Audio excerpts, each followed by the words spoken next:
Bueno, buenas tardes a todos, todas.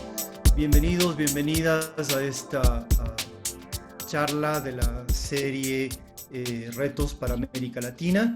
La serie es organizada, presentada por la Cátedra de Integración Germánico Salgado, con el apoyo del área de Estudios Sociales y Globales, y en esta ocasión de la Jefatura de Informática, que nos ayuda en toda la parte técnica.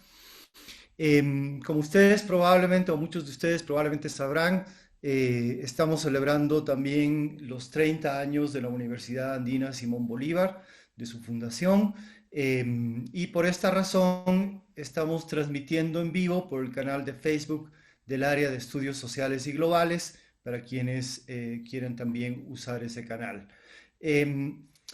Permítanme presentarles: Sebastián Mazuca es profesor asistente de Ciencia Política en la Universidad de Johns Hopkins en Estados Unidos. Es PhD en Ciencia Política y Máster en Economía por la Universidad de California en Berkeley.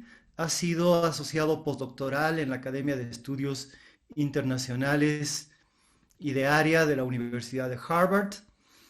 Sebastián forma parte de una generación, no sé si llamarle generación, un grupo, que está renovando el estudio de la economía política latinoamericana. Su trabajo ha aportado significativamente en los campos de estudio de la formación estatal, del cambio de régimen y el desarrollo económico en América Latina. Sería muy largo enumerar sus contribuciones, quisiera destacar solo dos de sus aportes más recientes. El primero es su libro Formación Estatal Tardía, Geografía Política y Falla de Capacidad Estatal en América Latina. Espero no estar traicionándote en el título, porque fue publicado en inglés por Yale University Press en 2021. Y, como dije, lamentablemente todavía no está traducida al español. El segundo es su libro en coautoría con Gerardo Munk, también un destacado colega y amigo, una trampa institucional, titulado Una trampa institucional de calidad media, publicado en 2020 por Cambridge University Press. Espero que Sebastián se decida pronto a publicar estos dos libros en nuestro idioma, porque son instrumentos esenciales para comprender la economía política de la América Latina contemporánea. En efecto, los dos libros reintroducen y reinterpretan un tema de larga tradición en la economía política del desarrollo de los países de la región. Esos trabajos iluminan la importancia de factores internacionales en la evolución de las economías latinoamericanas, pero también argumentan por una comprensión teórica de largo plazo sobre un factor doméstico frecuentemente ignorado y sin el cual ese desarrollo sería inexplicable: los estados latinoamericanos. Ciertamente, el patrimonialismo como mecanismo articulador de los estados nacionales en su origen y de su reproducción en el presente nos permite tener una mirada fresca sobre los retos económicos, políticos y sociales que enfrentan hoy los estados latinoamericanos. Este es, a grandes rasgos, el tema de la charla de hoy, que espero se prolongue en una conversación futura, ojalá con tu presencia, Sebastián, acá en Quito. Sin más, Sebastián, el foro es tuyo. Bueno, has dicho cosas que me hacen salir un poco de la partitura. Muy agradecido por tu presentación, realmente feliz de compartir este momento con ustedes. No conozco la universidad, pero por lo que he visto es una apuesta interesantísima. Lo digo con genuina sinceridad. Y bueno, Quito es una de mis ciudades favoritas, así que quisiera estar allí y no en Londres. Voy a compartir, tengo una presentación en PowerPoint, así que espero a esta altura ya todos sabemos un poco de qué se trata esto. La voy a compartir, esperemos que salga bien. La pregunta típica, pueden verlo, ¿no? ¿Pueden ver la presentación? Sí. Perfecto. Bueno, vamos a ver qué pasa. Voy a hablar de este libro, que ahora voy a ver la presentación que hizo Pablo, porque no solo no traicionó el título en castellano, que se va a publicar pronto por Siglo XXI, una editorial bastante buena en habla española. No solo no traicionó, que creo que me dio una buena idea de cómo traducirlo, que todavía no está traducido el título. Creo que parte del texto, el texto en buena parte sí. Ok, bueno, voy a hablar de esto, ¿ok? De este libro. Y este libro, si ustedes lo leen, hay un montón de historia, o sea, es un montón de siglo XIX, demasiado creo. Entonces, lo natural es justificar por qué miro tanto el siglo XIX, cuando en realidad mi preocupación como politólogo y economista, no soy historiador, y es por la situación de la democracia y el relativo atraso económico contemporáneo. Bueno, la justificación es que estos problemas del siglo XIX, cómo se formaron los estados, tienen muchísimo impacto en lo que pasa hoy, que es esta trampa de calidad institucional mediana, que son democracias de baja calidad, democracia de baja calidad con estados de baja capacidad, y que esos dos cosas, democracia de baja calidad con estados de baja capacidad, forman un círculo vicioso que se mantiene. Y es una cosa relativamente novedosa porque no ha habido muchas democracias estables de baja calidad que duren en el tiempo, y ese es un fenómeno típicamente latinoamericano. Y bueno, y eso en este libro lo encontramos asociado con estados de baja capacidad. Entonces esa es la trampa de calidad media o mediana, que es un poco un contrapunto y una explicación de la trampa del ingreso mediano, que ha estado de moda en los últimos 10 años, sobre todo en informes del Banco Mundial. Bueno, ahora pasó algo, no sé si ustedes han leído, hace semanas apareció un informe de The Economist, que es una revista para mí muy respetable, obviamente tiene sus detractores por buenas razones, y aquí apareció una justificación de mi libro mejor que la que yo mismo puedo dar en este informe del economista. Obviamente tiene sus limitaciones y sus sesgos ideológicos probablemente, pero es un informe que sigue siendo valioso.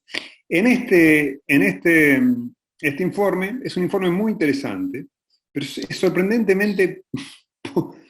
sorprendentemente heterodoxo para el economista, porque el informe sobre los peligros que enfrenta la democracia en América Latina, sobre todo los peligros de populismos, los peligros de reversión autoritaria, los peligros de explosión social, cosas conectadas, y comienza a hacer una cadena causal. Entonces tiene el problema de la democracia, después dice, bueno, ¿cómo cambió la sociedad para que esté la democracia así? Como que después un poquito más para atrás mira en la economía, y después finalmente, al final de todo, como si fuera la parte más importante de la cadena causal, mira el Estado.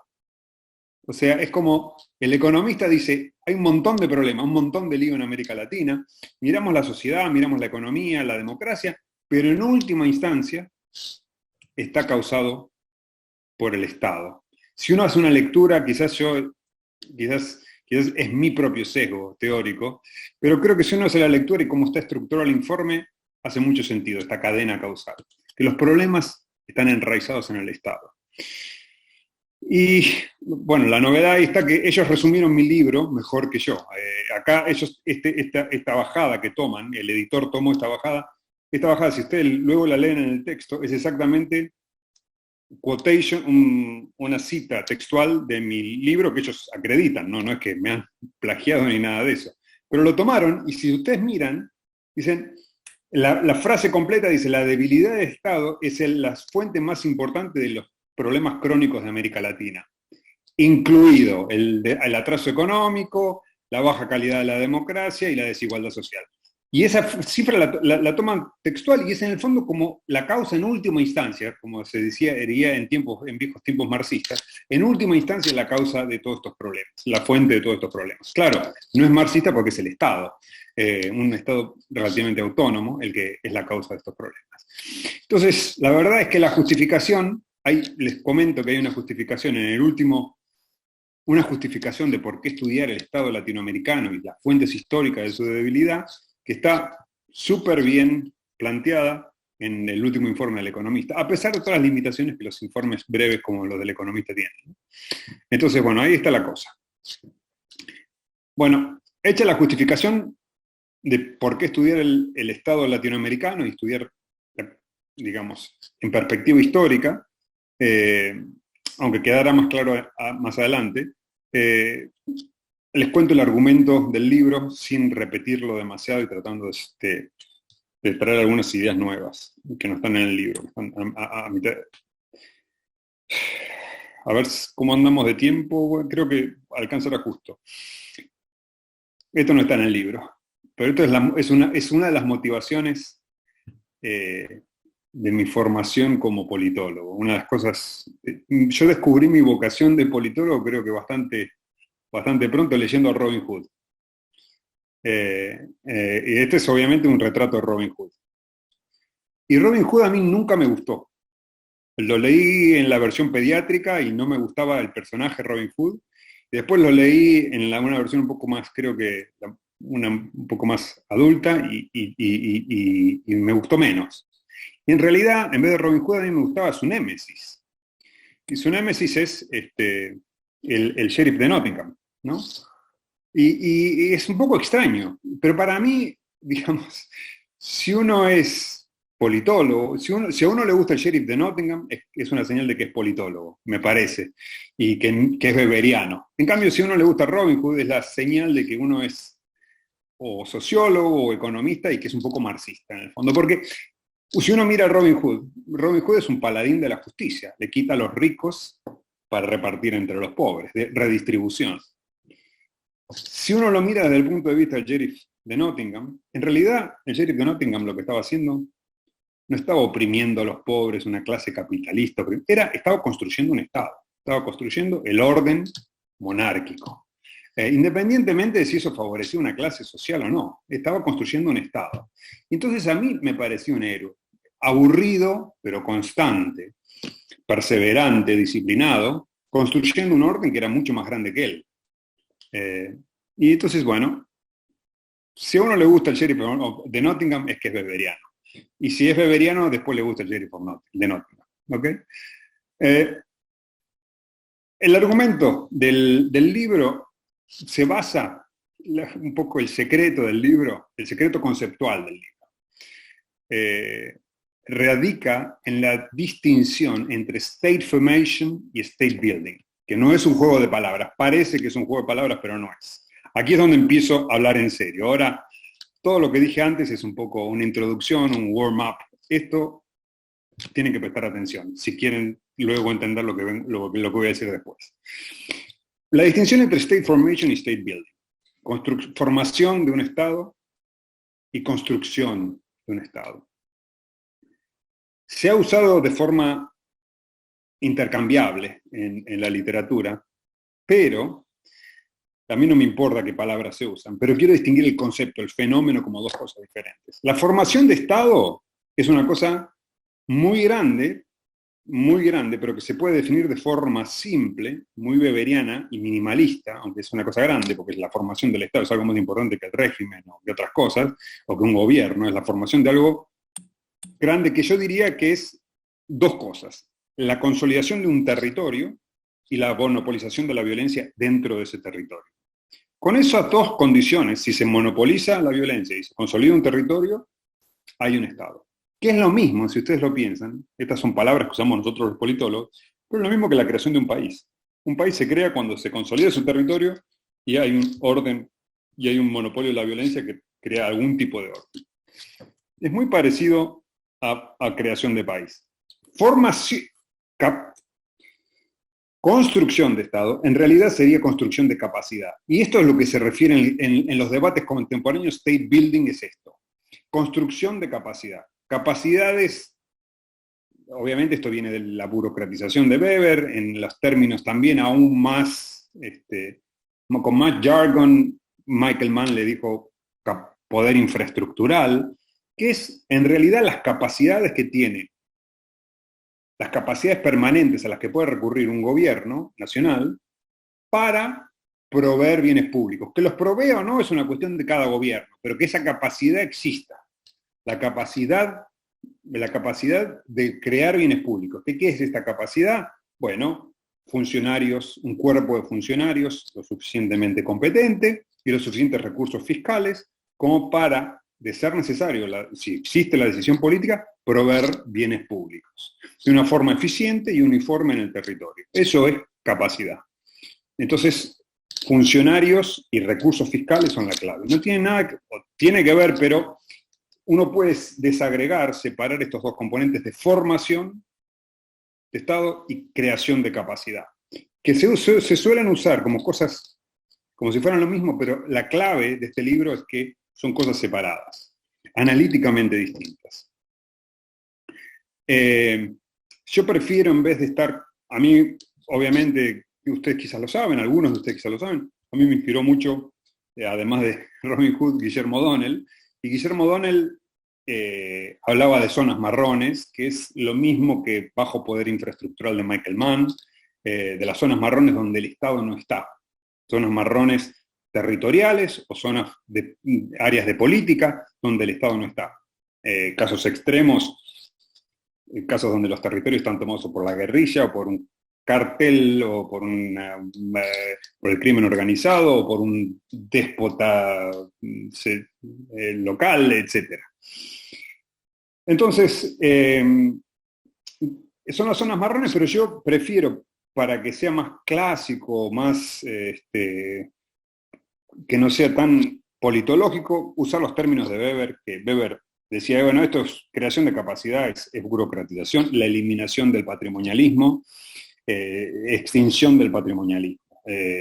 La definición de Weber es, el patrimonialismo es el uso de recursos públicos con fines privados o partidarios, ¿no? Eso es, entonces la cuestión es extinguir el patrimonialismo, es la precondición de la creación de capacidad estatal. Entonces están estos dos fenómenos, entonces acá lo único que importa hasta ahora es tener en cuenta que una cosa es formación de Estado, state formation, y otra cosa es creación de capacidad, state building. No me importa qué palabra usen la que quieran, alfa y beta, pero los dos fenómenos son fenómenos analíticamente distintos.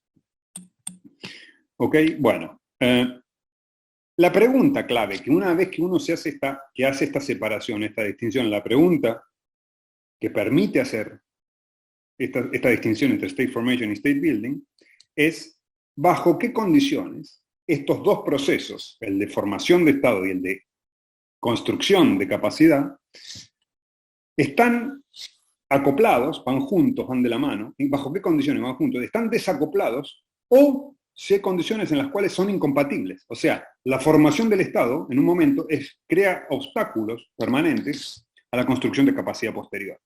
Entonces, ¿cuándo van juntos? ¿Cuándo van separados? ¿Y cuándo son incompatibles? Esa es la pregunta teórica. La pregunta teórica es si, al formar un territorio, al formar un país, el país ese crea los rudimentos para la creación de capacidad posterior o en realidad crea obstáculos para la formación posterior de capacidad. ¿Ok? Esa es la pregunta. Esa es la pregunta que mi libro trata de responder. Bueno, entonces, aquí recapitular y repetir un poquito para avanzar mínimamente. Es una figura, la figura clave para mí conceptual del libro, que distingue acá, bueno, dice, qué sé yo, desarrollo del Estado, está la parte de la formación, el nacimiento y después la construcción, el crecimiento posterior.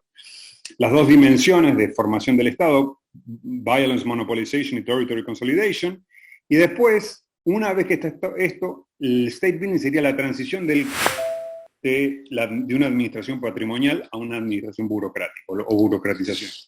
Aquí está la clave, aquí hay un punto para avanzar, que la consolidación de territorio la consolidación de territorio, siempre, hasta en los países más chiquitos, Ecuador, siempre hay un centro, hay un territorio que es central y hay una periferia y hay una región que lo rodea, o adyacente, que se puede considerar la periferia en relación a ese centro.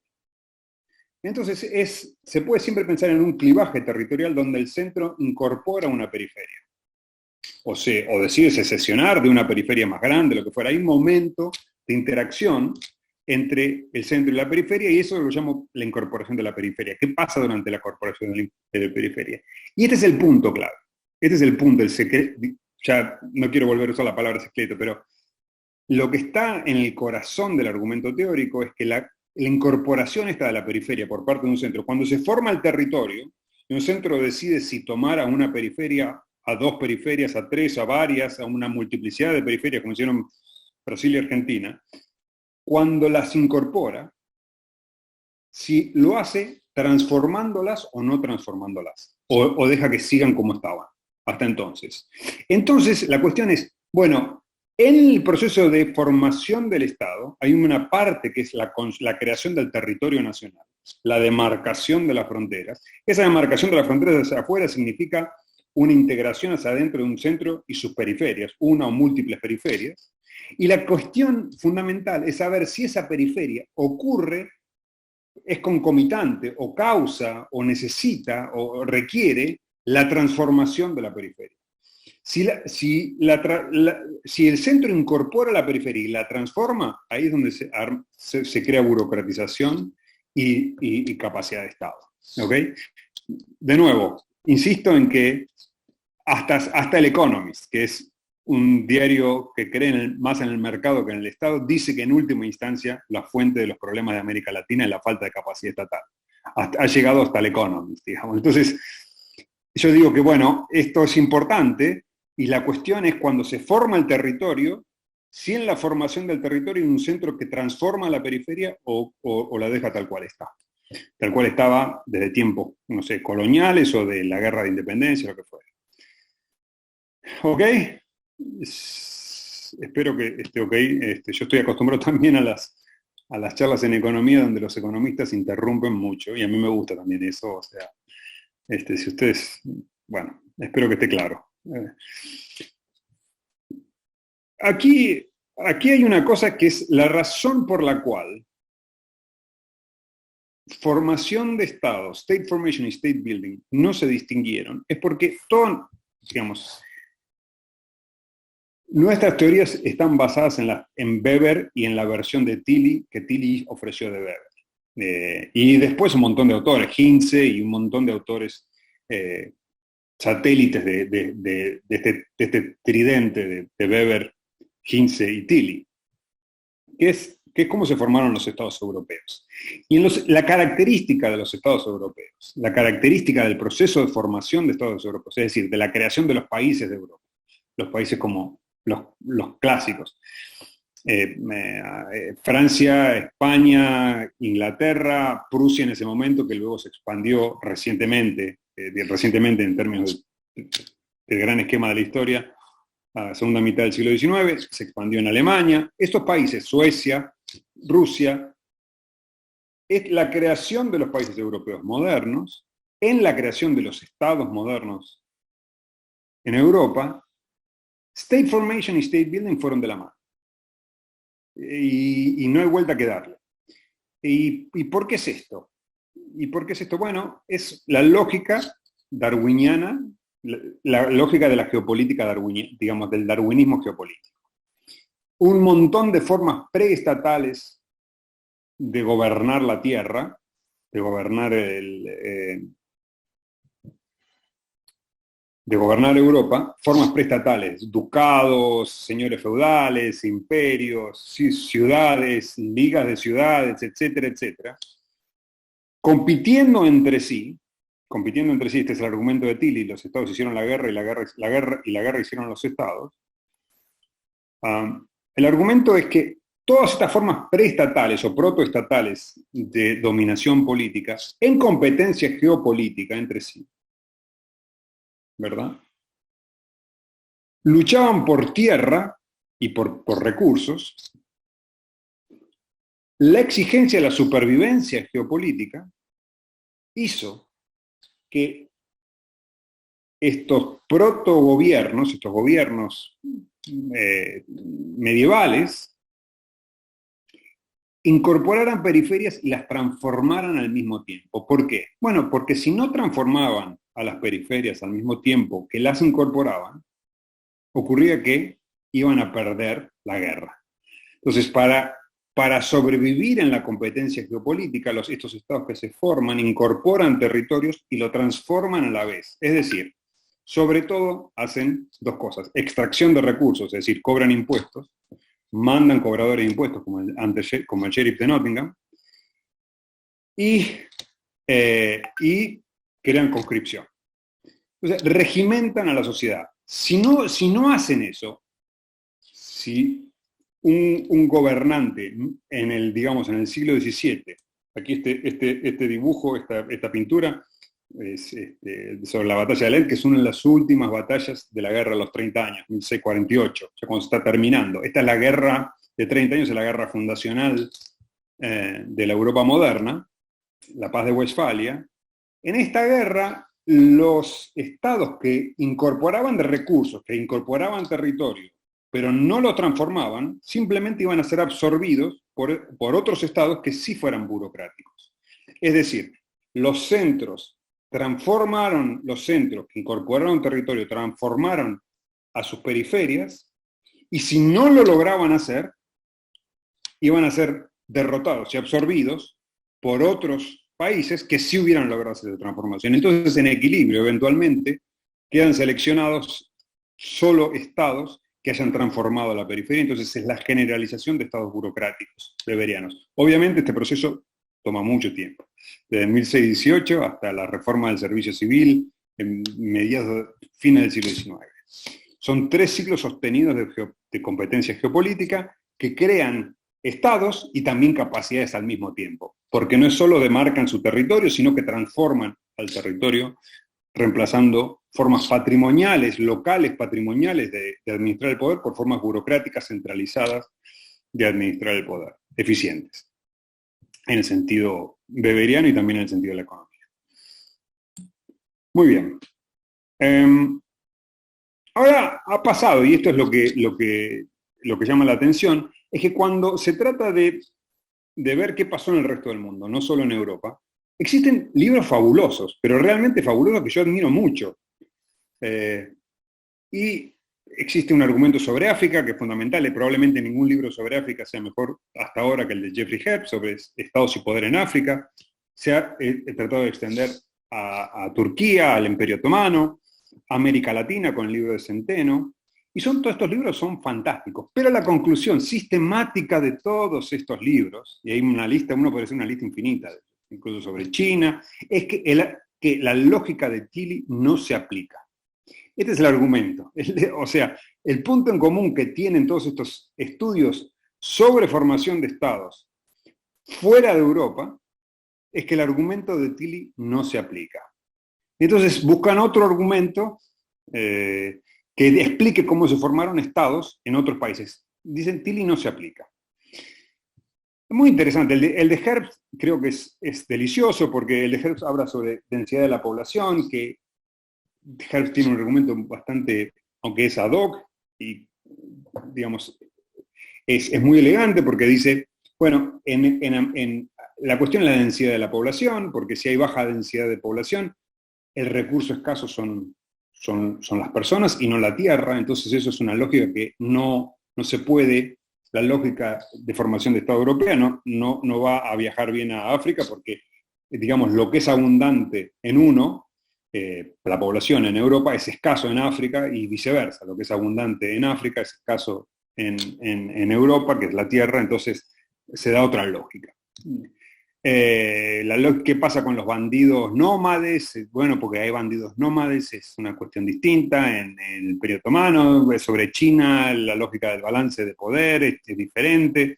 En América Latina, Centeno argumenta que hay un círculo vicioso entre guerras que son de baja intensidad con estados que son débiles. Entonces esos estados débiles generan guerras de baja intensidad, las guerras de baja intensidad no fortalecen a los estados. Entonces, ahora bien, El problema con todos estos argumentos que yo encuentro es que no son sistemáticos. Es decir, son excelentes, probablemente sean mejores que el que yo tengo para ofrecer, pero no son sistemáticos, no son generalizables.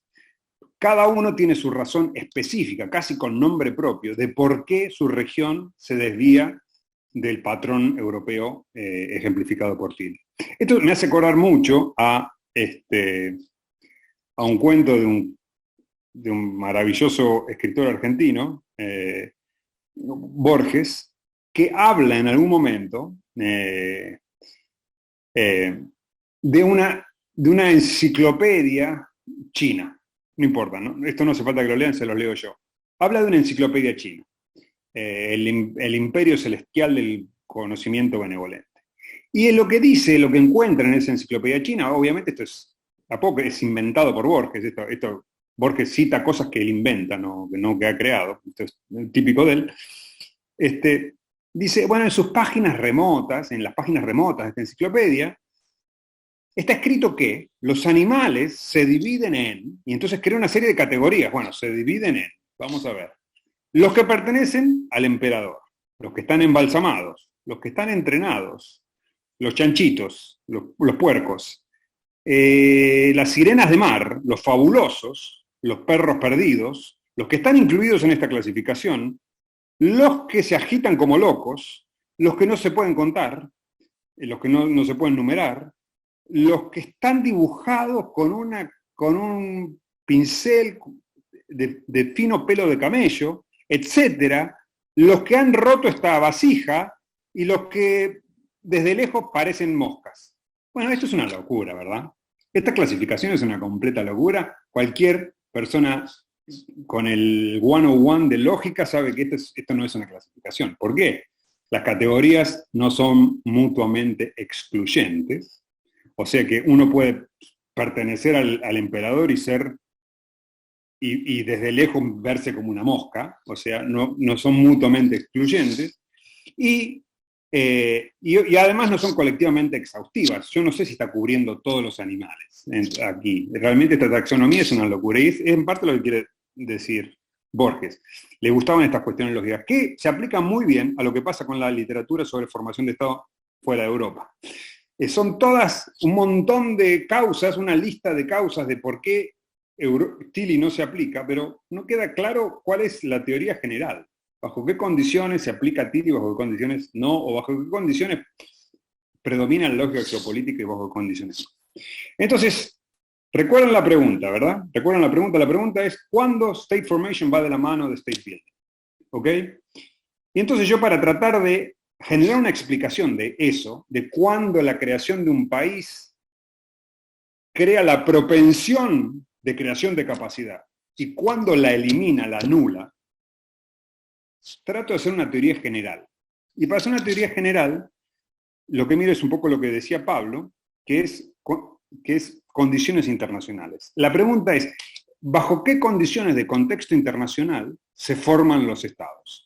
Y si puedo hacer una taxonomía, una tipología de esas condiciones que sea sistemática, entonces después voy a poder colocar cualquier experiencia en alguno de los cuadrantes. Esperemos que mis categorías sean colectivamente exhaustivas e individualmente, mutuamente excluyentes, ¿no? Entonces, acá empezó muy simple. Los invito a que ustedes piensen maneras de clasificar los órdenes internacionales según su gusto, según su preferencia teórica. Yo empecé muy simple, muy simple. Y mi idea básica, como marxista beberiano, beberiano marxista, lo que sea, es decir, bueno, ¿cómo es la economía internacional y cómo es el sistema geopolítico internacional? Las dos cosas. Entonces, para la economía internacional, una distinción muy simple, que es, bueno, ¿es una economía internacional feudal o es una economía internacional dominada por el libre comercio, el mercado o el capitalismo? Y el contexto geopolítico, si hay anarquía, es decir, lo que en la teoría realista se llama como ausencia de superpoderes, cada sistema de autoayuda, cada cual hace lo suyo, un sistema de atomización del poder, como en el estado de naturaleza hobbesiano, o si hay jerarquía, es decir, si hay algún superpoder o una jerarquía de poderes donde haya un superpoder, como ocurrió con, digamos, los dos superpoderes de la segunda mitad del siglo XX, la Unión Soviética y Estados Unidos, un mundo bipolar, hay una jerarquía. Después un momento unipolar, Estados Unidos, hasta recientemente, hay varios periodos unipolares donde hay una jerarquía clara. Obviamente América Latina está muy acostumbrada al tema de las jerarquías porque se creó merced a la existencia de una jerarquía que es el Imperio Español, obviamente. Entonces la pregunta es acá, yo tengo acá con una distinción muy simple de cómo es la economía internacional y cómo es el contexto geopolítico internacional, el contexto geopolítico del mundo. Tengo 4, en realidad podrían ser infinitos, porque estos podrían ser continuos, pero bueno. Tengo, para simplificar las cosas, 4 contextos. Entonces hay 4 contextos internacionales en los cuales se puede formar un Estado. Es decir, un Estado nace en alguno de estos 4 contextos internacionales. ¿Y en qué contexto nace? Es determinante. Es importante, para no sonar tan mecánico.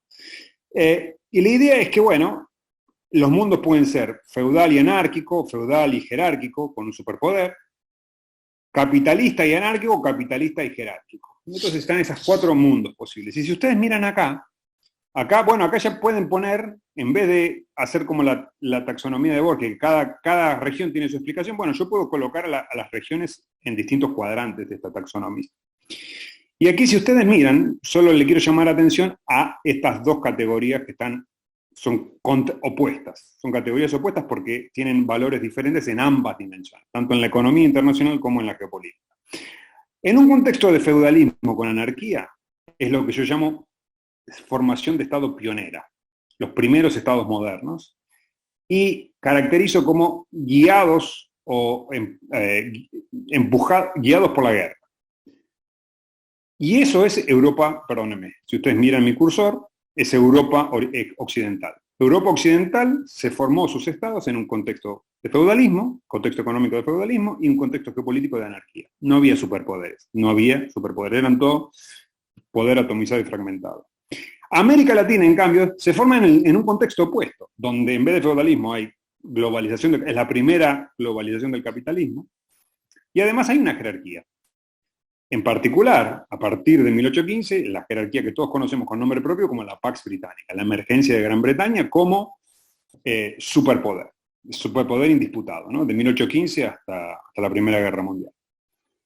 De hecho, uno puede decir que América Latina en parte se independiza por la emergencia de Gran Bretaña y la declinación de España. Entonces están estos 2 modelos, estos 2 contrapuestos. América, en este contexto, cuando el contexto es de capitalismo y ya hay una jerarquía, o sea, los estados que se forman bajo un mundo capitalista y se forman bajo la jerarquía o el dominio de ciertos superpoderes, a esto es lo que llamo, como me ayudó Pablo a traducir, formación de Estado tardía o guiada por el comercio. Vamos a ver por qué. Esto es pionera, este cuadrante aquí es pionera, guiada por la guerra, y aquí es tardía, guiada por la guerra. ¿Y por qué esto es importante? Bueno, esto es importante porque en el contexto pionero, formación de Estado y creación de capacidad van de la mano, y en este contexto, formación de Estado y creación de capacidad son incompatibles. De hecho, la formación del Estado es enemiga, es incompatible, crea serios obstáculos para la creación de capacidad. Aquí la pregunta entonces es, bueno, pero formación de Estado, ¿hubo formación de Estado en América Latina o no? Aquí yo uso los mapas porque creo que este es un tema apasionante, muy poco estudiado por la ciencia política y en general por los historiadores, lo estudian muy lindo, pero no tienen las categorías de formación de Estado, con lo cual no es todo lo sistemático que debería ser. Entonces yo aquí les quiero ilustrar que hubo un montón de muchísima actividad de formación de Estado en el siglo XIX en América Latina. O sea, los Estados se formaron en el siglo XIX en el sentido estricto de la palabra. Hubo mucha actividad territorial. Había una multiplicidad de senderos posibles de formación del Estado. Empecemos por un ejemplo, México. Esto es México en el año de la independencia, o en la década de la independencia. vemos que México no tiene nada, el México que se independiza no tiene nada que ver con el México de hoy. El México que se independiza es el doble de grande. Incluye a California, incluye a Texas y otros muchos estados, New México, Arizona, y además incluye todo Centroamérica. Quiere decir que hubo formación de Estado en el sentido de que hubo una consolidación del territorio, el territorio cambió. Entonces, México claramente tuvo formación de Estado, y lo interesante es que México no solo tuvo formación de Estado en el sentido de que se achicó el territorio, entonces eso fue una actividad de formación del Estado, sino que en realidad previno, esta es la historia que uno le cuentan siempre, ¿no? La pérdida territorial de México, y México todavía se lamenta por esto, ¿no? Digamos, hay una leyenda del gran territorio mexicano, pero lo que los mexicanos suelen olvidar, y que sería un buen consuelo, es que México se podría haber desmembrado mucho más, de la misma manera que se desmembró América Central. Y aquí yo les pongo ejemplos de pequeñas repúblicas que o intentaron secesionarse o estuvieron en efecto secesionadas, como la República de Yucatán, por hasta 10 años. Y Yucatán estuvo muy cerca de ser un país independiente o ser un estado de Estados Unidos. Aplicó para ser un estado de Estados Unidos, un protectorado de Gran Bretaña, un protectorado de España.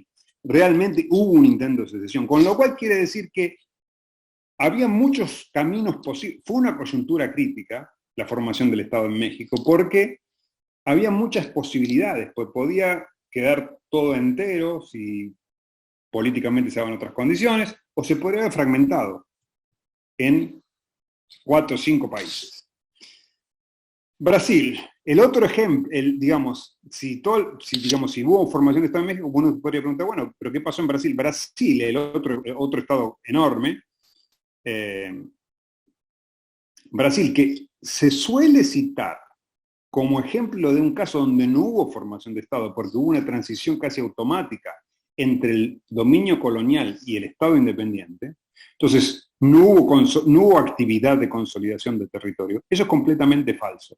Desde el año 90 ya sabemos, comenzaron a haber ciertos estudios, una serie de estudios de historia brasileña, especialmente en lo que se llama, en el periodo que va intermedio entre el reinado de Pedro I y Pedro II, hubo un montón, una cantidad enorme de repúblicas independientes e intentos de secesión. En Brasil, perdónenme. Aquí yo les pongo tres prominentes. 3 casos de repúblicas, de estados, que intentaron segregarse de Brasil. El caso Uruguay fue parte del imperio español, parte del imperio brasileño.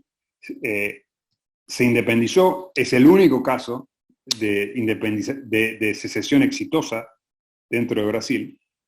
Pero lo curioso es que Pirachini, que es otro estado, que bueno, sería Río Grande do Sul y un poquito más,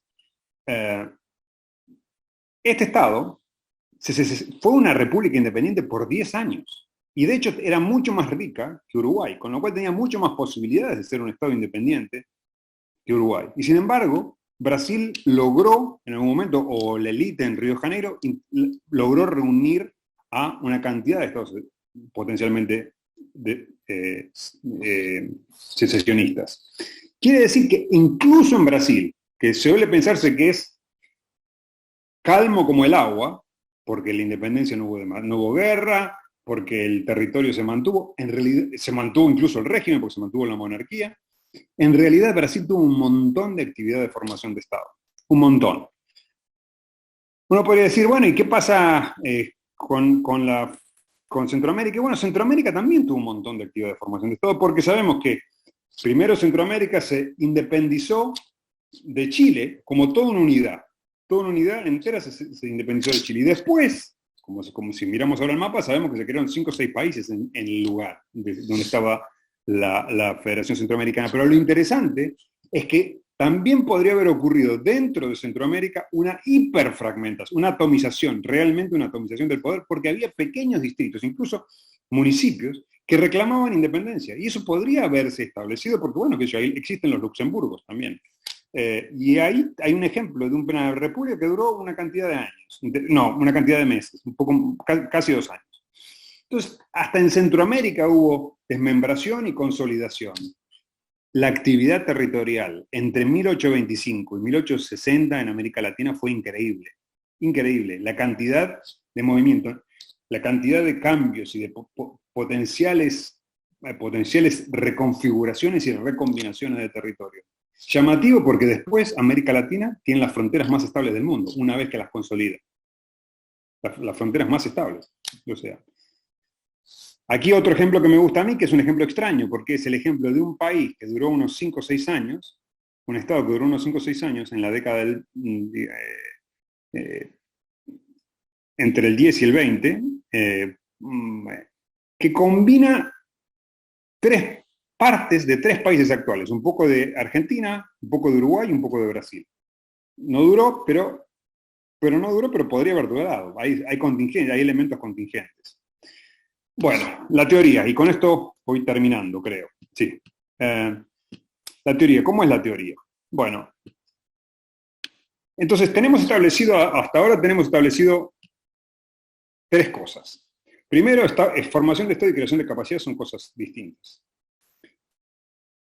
Segundo, los contextos internacionales de formación de Estado se pueden distinguir sistemáticamente. Depende el orden económico internacional y la jerarquía, y si hay jerarquía o anarquía geopolítica.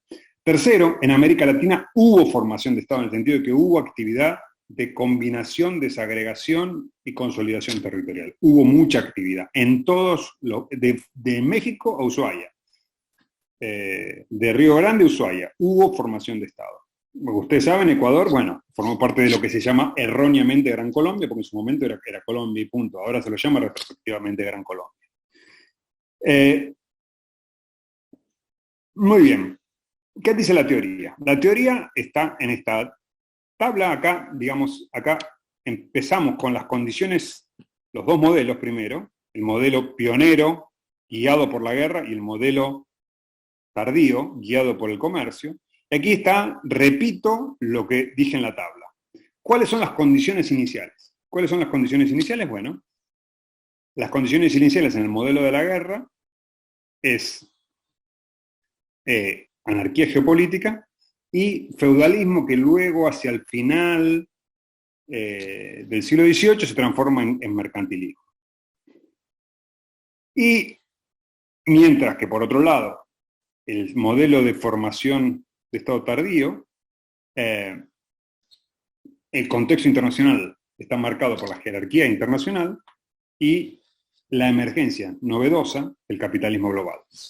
Dado esto, uno puede preguntarse, los formadores del Estado, los líderes políticos del momento, ¿cuáles eran sus objetivos últimos y sus prioridades políticas? ¿Cuál era la agenda? Bueno, siempre la agenda en política es sobrevivir políticamente. Es siempre la misma, no hay vuelta que darle. Ahora, la prioridad para sobrevivir políticamente en el contexto europeo, en el contexto pionero de anarquía geopolítica y feudalismo, es haciendo la guerra. Solo se sobrevive si uno es capaz de defenderse en el campo de batalla, en la arena militar. Mientras que en América Latina, la supervivencia política, especialmente a partir de 1840, en vez de war making, uso un juego de palabras, market making, que es decir, si en vez de hacer la guerra, hacen el comercio. ¿Y por qué? Bueno, el comercio es lo que le brinda recursos fiscales a los líderes políticos del momento y por lo tanto es la base de la sustentación de su supervivencia política. Bueno, entonces ya tengo los objetivos y las prioridades. Los objetivos es siempre la supervivencia, pero la prioridad para sobrevivir en los casos pioneros de anarquía y de mercantilismo, se sobrevive preparándose para la guerra, mientras que en los casos tardíos se sobrevive preparándose para el comercio internacional, porque están las oportunidades de comercio internacional. ¿Cuáles son los recursos? ¿Cuáles son los medios para lograr estos objetivos? Bueno, los recursos son, en el caso de los guerrocéntricos, de los centrados en la guerra, del modelo centrado en la guerra, La extracción fiscal, el cobro de impuestos, el sheriff de Nottingham. Y eso que el sheriff de Nottingham era uno de los más vegetarianos de Europa, comparado con los aparatos fiscales de Prusia o de Francia, donde había mucho más penetración fiscal. Mientras que en América Latina los recursos con los que se logran estos objetivos, en vez de ser el cobro de impuestos internos, al patrimonio, el ingreso, lo que fuera, son los aranceles de la aduana. Se cobra el comercio exterior. Con lo cual, sin comercio exterior no puede haber estos recursos. ¿Ok? Entonces, ahora volvemos de nuevo a ese cuadro que les había dicho, acá está el secreto, por segunda vez, con lo cual el segundo secreto. O sea, es un poco demasiado. Pero, dado estos objetivos y estos recursos, ¿cuál es la estrategia de los formadores de Estado hacia su periferia, hacia la periferia patrimonial? ¿Qué hacen con los potentados patrimoniales de la periferia estos formadores de Estado? Bueno, en Europa la tienen que transformar, porque no se le puede extraer recursos si no se la transforma, si no se la burocratiza, si no se manda un delegado, un intendente del Poder Central, un representante del Poder Central que transforme las relaciones clientelísticas, las relaciones feudales de la localidad. Mientras que en América Latina se incorporan periferias, pero no hace falta transformarlas, porque esas periferias no tienen los recursos que necesita el formador del Estado. Y de hecho, si intentaran transformarlas, crearían todo un problema, una pesadilla, porque si el creador de Estado, el creador del comercio internacional, de creación de Estado a través del comercio internacional, intentara transformar esas periferias, las periferias reaccionarían, crearían guerra civil, y con las guerras civiles y comercio internacional, que ya estaba bastante pospuesto, esperó 40, 20 años por lo menos en los casos más prematuros, se pospondría indefinidamente. En cambio, se hace un acuerdo con los poderes periféricos, los centros de América Latina hacen un acuerdo con los poderes periféricos, no los transforman, hacen un acuerdo de paz en el cual todos se pueden beneficiar de los beneficios de los réditos del comercio internacional. ¿Cuál es el resultado de todo esto? Dadas las condiciones iniciales, los objetivos, los medios para lograr esos objetivos y las estrategias que implementan. Bueno, el resultado final es estados fuertes en América Latina, estados fuertes acá piensen que yo ya estoy pasado la medianoche, ¿no? En Londres. Estados fuertes en Europa y estados débiles en América Latina, patrimoniales. Muy bien. Solo para completar, darles una perspectiva completa de mi libro, esto es solo la parte primera de mi libro, que son solo 100 o 150 páginas. Después hay otras 300 páginas, donde me dedico no a, y esto lo comento por arriba nada más, me dedico no a esta diferencia entre formación del Estado guerrera versus formación del Estado comercial, de los pioneros de Europa y los tardíos de América Latina, donde unos crean estados fuertes y estados débiles. Esa es la primera parte, que es la parte breve, pero la parte que más me gusta es la parte 2, que es la que nunca nadie va a leer. Así que yo por lo menos se las cuento, porque ya para la parte 2 ya están cansados y ya tienen un argumento, entonces la parte 2 no creo que nadie llegue. En la parte 2 lo que hago es, dentro de los estados débiles de América Latina, encontrar patrones que variaciones dentro de América Latina. Paso de una variación, la diferencia entre un continente y otro, a variaciones dentro de América Latina, dentro de este mismo tema de estados débiles formados al calor del comercio. Y aquí hay 3 patrones fundamentales que yo encuentro. Es más deductivo de lo que parece, pero port-driven, lord-driven o party-driven. Si el formador del Estado es un puerto, un caballero, un señor, un caudillo o un partido. Y estos son 3 actores. En Europa solo un guerrero podía formar un Estado, porque era war-led, era guiado por la guerra. En América Latina no necesariamente es un guerrero. Puede ser un guerrero, pero puede haber otros líderes de la iniciativa de formación del Estado, como el puerto o el partido. Y bueno, entonces aquí estas diferentes senderos, subsenderos dentro del mega sendero comercial, estos subsenderos explican variaciones en América Latina en cuanto a 2 dimensiones. El tamaño del Estado, el tamaño del territorio del Estado, y recuerdan que hablaba de que formación de Estado monopolización de la violencia y consolidación territorial. También estos tres patrones diferencian a los países en tamaño del territorio y en sí la monopolización de la violencia y la consolidación del territorio ocurren más o menos al mismo tiempo, ocurren separadas en el tiempo. Y aquí, bueno, aquí no voy a darles detalles del argumento, el argumento es bastante largo, y la parte 2 es muy larga porque cubre muchos casos. La idea es que los puertos pueden formar estados colosales, enormes, y en general, tanto la consolidación del territorio y la monopolización de la violencia van juntos, y eso es en el caso de Argentina y Brasil. Cuando lo forma un caudillo, son estados más pequeños, suelen ser secesiones de estados más grandes, y también monopolización de la violencia y consolidación del territorio van al mismo tiempo. En los casos dirigidos por el Estado, bueno, el tamaño es indeterminado, puede ser pequeño, puede ser grande, pero lo que pasa es que siempre hay una separación entre la consolidación del territorio y la monopolización de la violencia. De hecho, hay una separación muy extensa, de varias décadas, que eso crea todo tipo de inconvenientes económicos, porque no permite, obstaculiza el comercio internacional. Bueno, esa es la segunda parte, la repasé muy breve y hasta ahí llegué. Muchísimas gracias.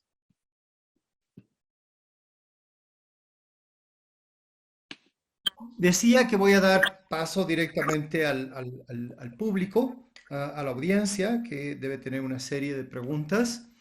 Y entonces voy a leer la primera pregunta, que la envía Javier Chiliquinga Maya, que es estudiante de nuestra maestría en gobierno, que él ha leído tu trabajo.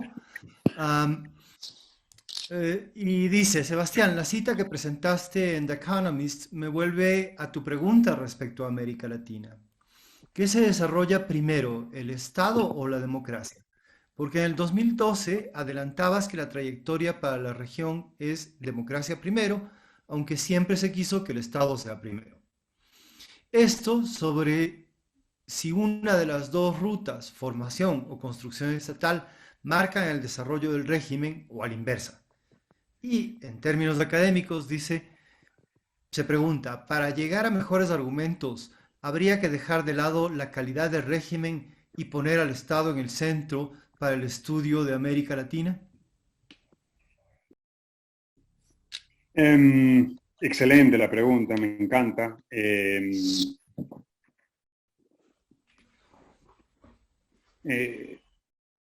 La solución, Javier, para esto es diferenciar formación de Estado de construcción de capacidad. Mi argumento completo es, primero hubo formación de Estado, después democracia, reciente. Algunos países empezaron en la primera ola, pero casi todos los países de la primera ola, la democracia murió y después renació en la tercera ola, o a veces en la segunda, y volvió a morir. Entonces, primero formación de Estado como territorio y como monopolización de la violencia. Luego, democratización, pero nunca ocurrió la burocratización. Solo pocos países, yo diría Chile, Uruguay y Costa Rica, eliminaron el patrimonialismo. Todos los demás países siguen siendo patrimonialistas. O sea, la secuencia es formación de Estado, en América Latina, formación de Estado, democratización, y precisamente como hay democratización antes de burocratización, todo eso impide la burocratización. Entonces, es un obstáculo a la creación de capacidad estatal.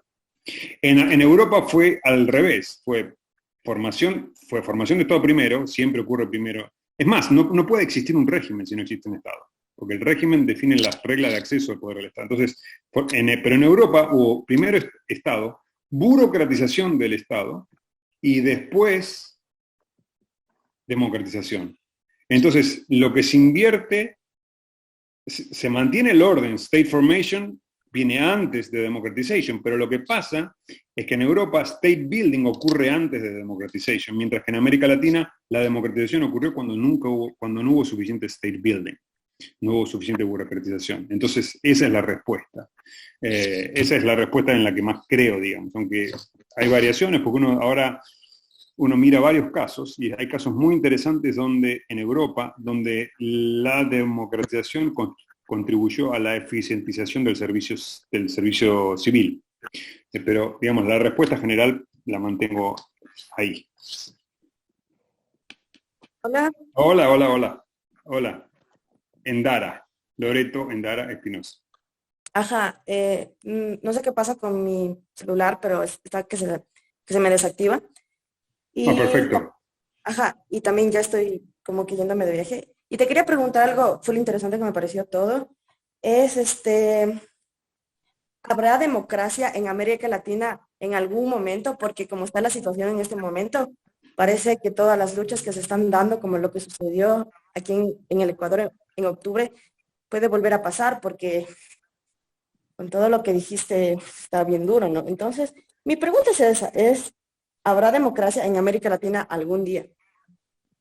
No, pero yo creo que hay ya democracia. Yo creo que hay democracia que están en riesgo. Democracia en el sentido de elecciones regulares, competitivas, con libertades. En el sentido minimalista de Dahl, creo que hay. Hace un tiempo están en riesgo, amenazadas por lo que a mí no me gusta mucho la definición, pero amenazadas por el populismo, digamos, o por erosión. En el caso, de Venezuela es el caso ostensible, el caso de Nicaragua el segundo. Obviamente Ecuador y Bolivia estuvieron en la cuerda floja, ahora Perú, pero me parece que una de las características de América Latina es diferenciar que el régimen es más democrático que el Estado es burocrático. Ese me parece que es el punto. El problema no es la democracia en América Latina, la falta de democracia, es más bien la falta de burocracia, la falta de capacidad estatal. Y bueno, y eso eventualmente crea problemas para la democracia porque estados que son ineficaces y que no tienen capacidad de proveer bienes públicos, obviamente luego la gente se va a enojar con la democracia. O líderes outsiders van a amenazar a la democracia. Eso pasa. Yo creo que hay democracia, soy optimista con respecto a la supervivencia de la democracia, simplemente porque la verdad que ningún régimen alternativo tiene legitimidad.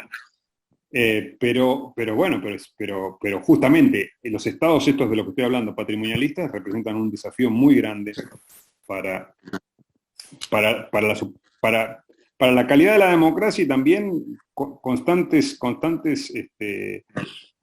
amenazas por parte de líderes populistas que vienen con soluciones mágicas, digamos. Que si lo pensamos, es algo grave, pero mejor que lo que pasaba en la época de la Guerra Fría, donde los militares intervenían y sí arrasaban con la democracia y había muy pocas defensas contra eso. Ahora hay más, qué sé yo, creo que hay, de a poco las sociedades van construyendo sus anticuerpos contra los asaltos populistas. Toma mucho tiempo, mucha paciencia, pero bueno. Siguiente. Sí, hola, Sebastián, saluda Julio. Julio, ¿cómo te va? Mira, ¿qué tal? Bueno, felicidades por tu trabajo. Bueno, sabes, te cuento, estoy trabajando yo también mi tesis doctoral sobre tema de capacidades estatales. Específicamente, bueno, estoy analizando un periodo concreto que es el de Rafael Correa en Ecuador, que intentó hacer una recuperación de capacidades estatales justamente en el marco del tercer giro a la izquierda, los discursos de Estado, auge de materias primas, discursos nacionalistas, en fin. Pero bueno, simplemente lo que para achicar la pregunta, la intervención mía, quería referirme concretamente a que yo pienso más bien que las capacidades estatales, o lo que tú has denominado eficazmente como burocratización, creo que habría que analizarla más que globalmente, porque de hecho yo lo hago así, por sectores ministeriales, porque yo creo que es un sector interesante que en nuestros países tenemos desiguales capacidades dentro de nuestros propios sectores burocráticos. Mira, yo analizo el caso de la salud pública en Ecuador, que presenta niveles medios de burocratización, pero hay otros que presentan niveles muy avanzados, que es el caso de la extracción tributaria. ¿Y gracias a qué? Gracias a crisis económicas. ¿Cuál en concreto? La que tuvimos hace 20 años cuando Ecuador se dolarizó. Un poco estoy sintetizando la experiencia ecuatoriana, ¿no? Pero yo creo que lo fundamental aquí es que, y aquí refuto muchos indicadores, digamos, que pretenden resumir un país con mediana, alto, baja capacidad. O sea, medir capacidad estatal creo que no es medir el crecimiento económico de un país, no es medir el índice de desnutrición de un país, en fin. Yo creo que más bien hay que diferenciar por sector, creo, ministerial. Y otro factor clave que también tú mencionaste, el tema de los caudillos como un factor dirimente. Hablaste de los puertos, los partidos y los caudillos. Yo añadiría, digamos, añadiría también al rol de los militares. Yo sé que en el caso del Cono Sur fue diferente, pero en el caso andino, los militares fueron actores que construyeron capacidades estatales y sobre todo arrebataron poderes a las élites locales, a las oligarquías locales. Caso Perú, caso Ecuador es aquello. Y en el tema de los caudillos, creo que, bueno, depende de cuáles, porque yo creo que hay caudillos que sí tuvieron una vocación institucional, y esa es la clave. En tanto que los populistas no, obviamente, por su propia naturaleza, no construyen Estado, por más que tengan el discurso.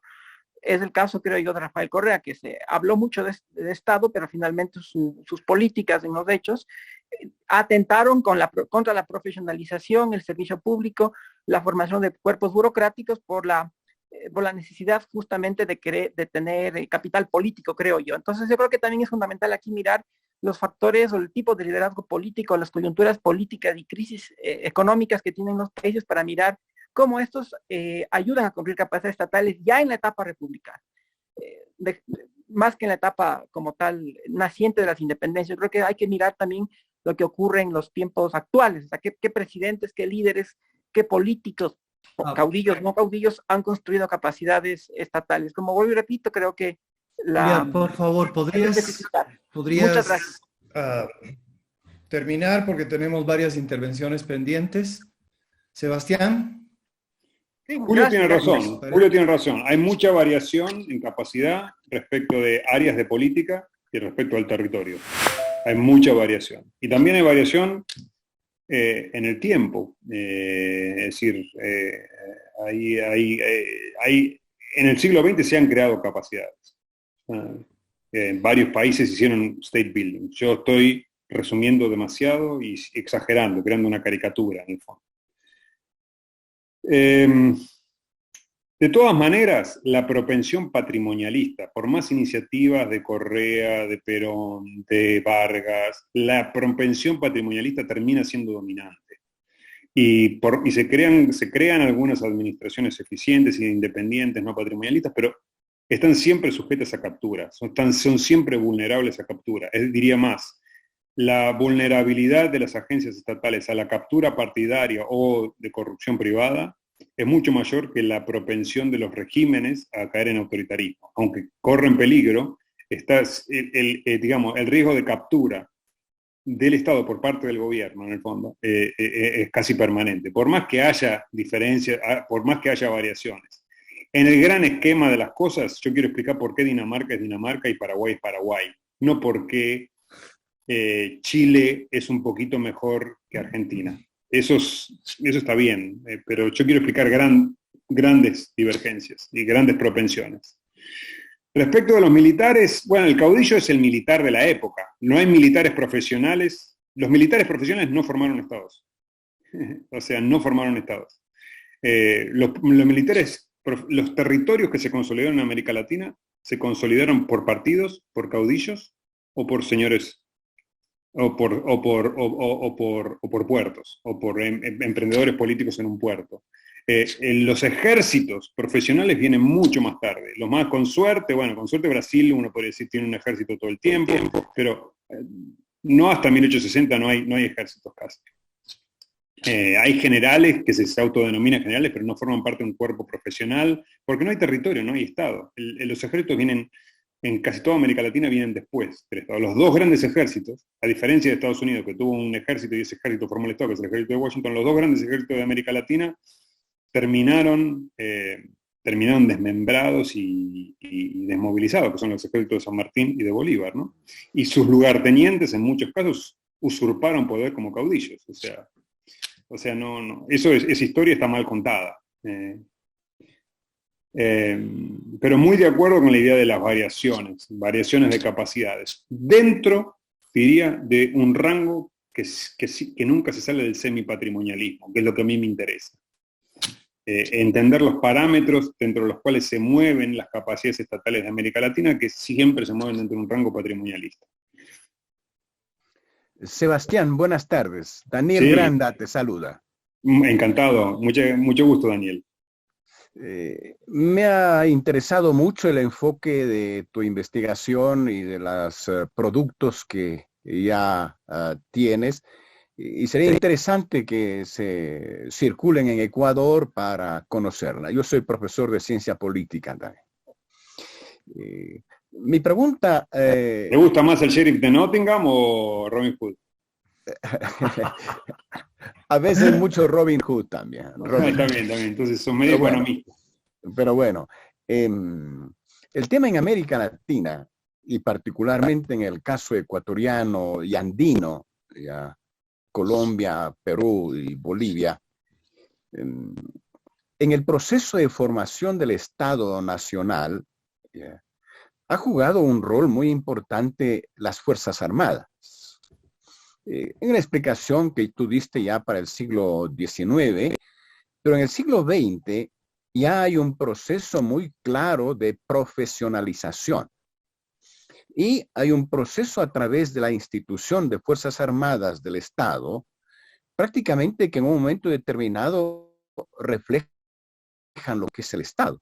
En la ocupación territorial juegan un papel fundamental, en primer lugar. El caso ecuatoriano con García Moreno, luego con Eloy Alfaro, tenemos una participación importante de Fuerzas Armadas.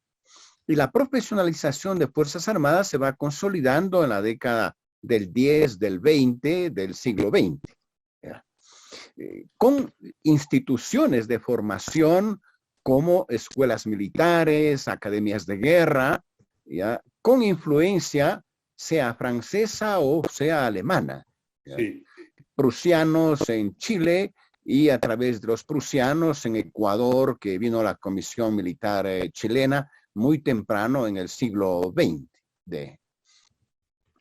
La pregunta es si tú crees que las Fuerzas Armadas han colaborado tanto en el proceso de formación del Estado como en el proceso de capacitación y de creación de capacidades del Estado, considerando que para el caso ecuatoriano, ya en la década del 20 hubo una intervención institucional militar que creó muchas instituciones precisamente para crear capacidades estatales.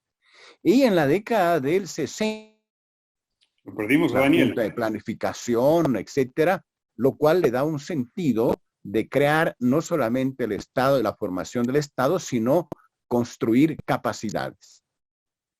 Muy bien.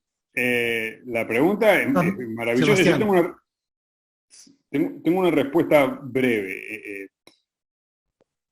Y voy a usar los casos andinos, que son los que en principio parecerían plantear un gran desafío. Yo diría lo siguiente. Los militares no intervinieron en la formación, para nada. La formación comenzó en 1820 y terminó en 1870, depende de los casos. En esos casos ya no había en ningún caso un ejército profesional. Uno podría decir, había algo de ejército profesional en Brasil y algo en Chile, pero ni siquiera. Las escuelas, los colegios militares profesionales vienen después, con las misiones francesas y prusianas. Con lo cual, si lees mi libro, hago en todos los casos una cronología muy cuidadosa de cuándo se forman los estados, se crean los territorios, se consolidan los territorios. Y en todos los casos los territorios se consolidan antes de que los militares se profesionalicen. Con lo cual, la profesionalización de los militares es creación de capacidad y ellos mismos luego crean capacidad cuando dan golpe de Estado y toman el poder como institución y crean fábricas militares y puentes y todo ese tipo de cosas, pero no incidieron en la formación del Estado. En los casos andinos, la formación del Estado en Colombia está hecha por partidos, no por militares. Clarísimo, es un caso increíble donde lo que importa es la red de lealtades partidarias para definir el territorio. Ecuador y Venezuela, bueno, son Flores y Páez, son caudillos que se secesionan sin un ejército profesional. Son caudillos, y más, son tan poco profesionales que se secesionan, justamente. En Perú, el otro caso, también se secesiona. Castilla, Chile, lo forma un puerto. Es Santiago de Chile y es Portales el que que es un comerciante, el que forma al Estado, digamos. Entonces, en ningún caso es un ejército moderno profesional. Siempre estuvo antes el Estado. Y justamente, por las condiciones creadas por los territorios, como se define en el proceso de formación de Estado, es que crea obstáculos para la creación de capacidad posterior. Obviamente se crean agencias de extracción, agencias de cobro de impuestos y se crean ejércitos, pero dentro de un territorio y de una administración que es patrimonialista. Esa sería mi respuesta. Ok. Perdón, voy a leer una pregunta que había llegado mucho antes de las intervenciones. Juan Molina se pregunta, pero me parece que acaba de responderla porque dice, en el caso de Ecuador y Panamá, ¿qué tipo de Estado es conducido en su origen? ¿Puerto, partido o caudillo? Luego viene otra pregunta que hizo Mohammad. Dice, ¿qué tan factible sería replicar los argumentos teóricos de tu libro en casos de estudio como la formación y construcción estatal en el Oriente Medio? Teniendo en cuenta, según el argumento económico respecto al feudalismo, es diferente, ya que la servidumbre otomana se dio de una forma reversa, del centro a la periferia en comparación con Europa. Y luego que responda de estas dos preguntas, le daría la palabra a César Montúfar. Bueno, excelente. Ecuador, Flores, caudillo. Panamá, justamente porque Colombia no monopoliza la violencia hasta 1903, y hasta 1903 más o menos. Panamá se independiza de Colombia, está la teoría ahí, porque es un puerto que tiene los recursos fiscales como para ser un territorio independiente. O sea, es un port-led, está dirigida por el puerto, a pesar de que es relativamente tardía, ¿no? Porque pasa después de la guerra de los 1000 días en Colombia. Pero digamos, salen bastante bien aunque yo no estudio los casos esos, digamos, no hay mucha diferencia entre Ecuador y Venezuela y no hay mucha diferencia entre Panamá y Uruguay, por decirlo de una manera. La pregunta de sobre el Medio Oriente es fascinante.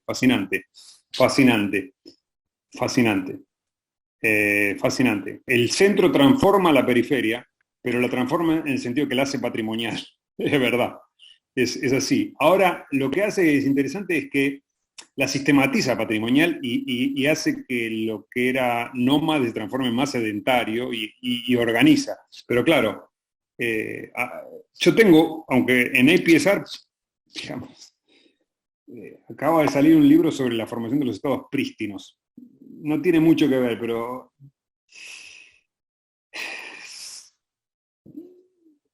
sumamente interesante. No tengo una buena respuesta. Esa estilización de los hechos que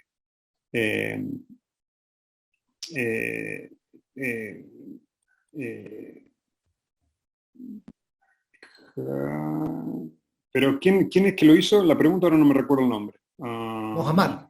Mohammad. Sí, bueno, Mohammad hizo una muy buena... El punto ese sobre el centro transforma la periferia, pero lo hace patrimonialista. Es un excelente punto, y es así. Lo que pasa es que no es que lo hace patrimonialista, pero antes era burocrático, entonces lo hizo patrimonialista. Antes había debilidad militar y lo reorganizó en un sentido feudal o servil. La verdad es que me exige pensar, la verdad que no tengo una buena respuesta para eso, es un muy buen punto. Esta sería mi respuesta, en el fondo, ahora que lo pienso. La patrimonialización de la periferia en el Imperio Otomano, en el fondo, fue modernización. Venía de algo pre-patrimonial, no sé lo que era, digamos, pero que era nomadismo tribal. Y siguió haciéndolo un poco, pero bueno, excelente. Bien, le voy a dar la palabra a César Montúfar y para no seguir poniendo presión en Sebastián, que está al otro lado del mundo, en Londres, a las casi 1 de la mañana, se nos queda un montón de preguntas, pero vamos a poder seguirle respondiendo, espero, en el futuro. Así es que le cedo la palabra a César Montúfar. Gracias, Pablo. Rápidamente agradeciendo mucho por esta conferencia, felicitándote y agradeciéndole a Sebastián, igualmente felicitándole por la excelente intervención. Yo lastimosamente no he leído el libro de Sebastián, pero estoy ávido y ojalá lo pueda hacer pronto. Una observación pequeña y una pregunta venenosa. La observación pequeña, estoy de acuerdo con Sebastián de que la formación de ejércitos profesionales se da tardíamente en el siglo XIX en algunos países y en las primeras décadas del siglo XX en otros, como el caso del Ecuador. Sin embargo, no hay que olvidar que los caudillos que fueron quienes crearon los estados nacionales post-independencia fueron caudillos militares. Por supuesto, no había ejércitos profesionales, pero esta característica del liderazgo político y el uso de las armas en las guerras de independencia creo que marca una diferencia importante y creo que posiblemente sea pertinente, Sebastián, tomar eso en cuenta. La pregunta venenosa más bien va por la necesidad de recuperar la perspectiva weberiana y partir del hecho de que Weber, en la teoría desarrollada por Weber, evidentemente había una raíz que venía de la sociología jurídica. Claro. El concepto de Estado como monopolio de la violencia legítima, incluso estaba en el debate que al final del siglo XIX y principios del XX se dio en Europa y en Alemania en relación a la hegemonía o a la consolidación del positivismo jurídico. El mismo Kelsen tiene referencias muy generosas al pensamiento de Weber. Entonces mi pregunta va en el sentido de qué lugar tiene el sistema jurídico en el modelo teórico que tú has creado y que me parece, por lo demás, extremadamente interesante y vale la pena, estoy muy ávido de leerlo. Esa sería la pregunta, Sebastián, sin querer abusar. Sé que ya para ti es de madrugada y nosotros, en cambio, estamos en este momento como muy motivados y quisiéramos seguir discutiendo por algunas horas más. Así que eso nomás y gracias, Pablo. César, Gracias, mira,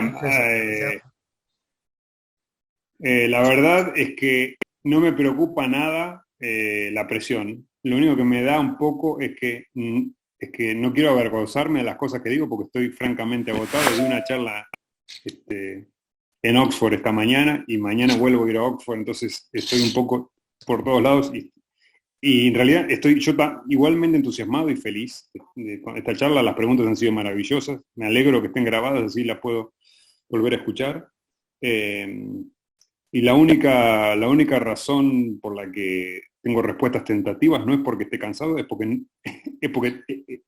porque esté presionado, sino porque tengo miedo de decir alguna pavada. Entonces, el único riesgo que no quiero correr.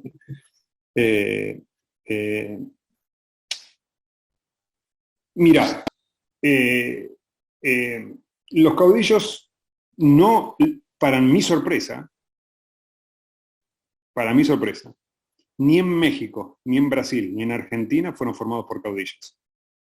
O sea, una parte grande de los estados de América Latina no fueron formados por caudillos. Tuvieron un rol importante. Santana fue muy importante en México y Rosa fue muy importante en la Argentina. Son figuras dominantes. Pero justamente fueron destructores de Estado, más que creadores de Estado. Los casos donde fueron formados por caudillos, el más grande es Venezuela. Y Venezuela se da una cosa que es maravillosa, que yo trato mucho, porque lo estudio especialmente el caso. El caudillo latinoamericano, cuando forma un Estado, generalmente se hace una secesión de una región más grande. Quiere su propio bastión, que es una cosa... crea un bastión más que un país. Después el bastión se transforma en un país, pero crea su bastión, que es su dominio no profesional, antiprofesional, yo diría clientelístico de una región. Y en base a ese poder clientelístico no quiere nada más grande, a diferencia de los guerreros europeos que querían algo más grande. Pero el señor es un señor feudal, en el sentido militar, no en el sentido sociológico. Y lo notable, y están las citas de Páez, en las citas de Páez, Páez dice, bueno, yo ya formé mi Estado, no me dedico a la guerra nunca más, quiero dedicarme a exportar. O sea, que eso es una cosa impensable, o sea, son caudillos que forman Estado, pero son muy vegetarianos. Son una nueva forma de caudillo. El momento en que quieren un Estado, quieren terminar con el tema esto de la guerra, qué sé yo, porque están perdiendo plata. Porque justamente porque viven en un mundo capitalista, se dan cuenta que pierde plata y que lo que les importa es exportar. Y eso es lo que hacen. Páez es increíble, como una vez que él está tranquilo en su poder, cuando termina la disputa con Bogotá y se consolida su poder, lo único que le importa son sus haciendas. Y administrar la hacienda, que haya paz, hacer negocios, hacer acuerdos y que se exporte, exportar. Y digamos que casi todos los caudillos hicieron transformación. Castilla hizo esa transformación en Perú, digamos. A ver, exportemos guano. O sea, una vez que se consigue un poco de orden político, la razón fundamental, obviamente que hubo muchos caudillos en América Latina. Hubo una guerra improvisada. La guerra de independencia fue una guerra improvisada. La guerra improvisada genera caudillos, pero los caudillos destruyeron estados, no crearon estados.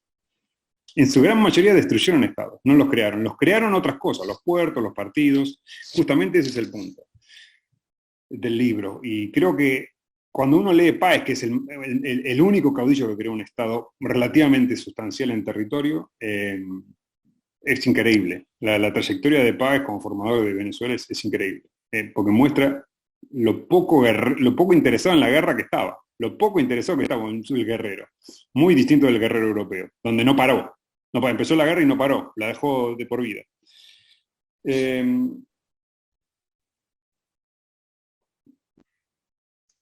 Sobre el tema jurídico, debo decir que no lo entiendo para nada. No lo entiendo para nada. Incluso a Weber no lo entiendo. Y eso que lo he leído en todos los idiomas que he podido leerlo, incluido en todos los idiomas. Weber en el segundo volumen de Economía y Sociedad, sobre comunidades políticas, hay una parte donde dice, donde se dedica a la formación del Estado. Y habla como si la formación del Estado fuera una cosa puramente militar. Ni siquiera la legitimidad importa. No solo la legalidad es algo que viene después, mucho después de la formación del territorio y la monopolización de la violencia. Es más, él dice, estos guerreros que solían ser saqueadores, bueno, se transforman en saqueadores, deciden estabilizar, querer un territorio, dominar un territorio. Tiene muchos ejemplos en Europa de cómo los guerreros se transforman en protectores de una región, de un país, porque se dan cuenta que les conviene, porque extraen recursos de ese lugar. Habla incluso de mujeres, que extraen dinero y demás. Y dice en un momento, por supuesto, ellos trataban luego de decir que había una nación, crear mitos de que somos todos lo mismo, que todos le debemos obediencia, porque ellos son los héroes, pero ellos no querían para nada en su propia legitimidad. No querían para nada en su propia legitimidad. O sea, que en el momento fundacional, en la coyuntura crítica a la formación del Estado, tanto la legalidad como la legitimidad parecen, incluso para Weber, parecen tener poca importancia. Cuando yo lo leo a Weber y agarro esas partes y uso hay un momento como marxista de acumulación primitiva de poder militar en Weber. Quizás yo tengo una interpretación demasiado militarista de Weber y poco jurídica, pero Weber mismo lo confiesa varias veces, que es una cosa rara en momentos que Weber es descarnado, pero en ese capítulo Comunidad Política es descarnado. Dice, antes de la legitimidad, antes de la legalidad, está la fuerza y el territorio. Pero siglos antes, no décadas. Y después el tema de la independencia del sistema legal respecto de la fuerza, es algo que entiendo, pero es algo que me entra en la cabeza, pero no entiendo cómo ocurre. La verdad que soy politólogo y me avergüenzo de no entender ese proceso bien. Guillermo O'Donnell tenía creo que hasta donde yo entiendo tenía buenas observaciones, con lo cual le delego todo lo que sé, me conformo con su historia. Ok, bueno, una vez más quiero agradecer a todos los que han asistido a esta charla. Ha sido una de las charlas más dinámicas que hemos tenido en la serie. Quiero agradecerle también una vez más a Sebastián por su muy buena disposición y su deseo de colaborar con los esfuerzos de la Universidad Andina por problematizar o repensar constantemente las realidades, los problemas, los desafíos que enfrenta América Latina. Muchas gracias a todos y todas.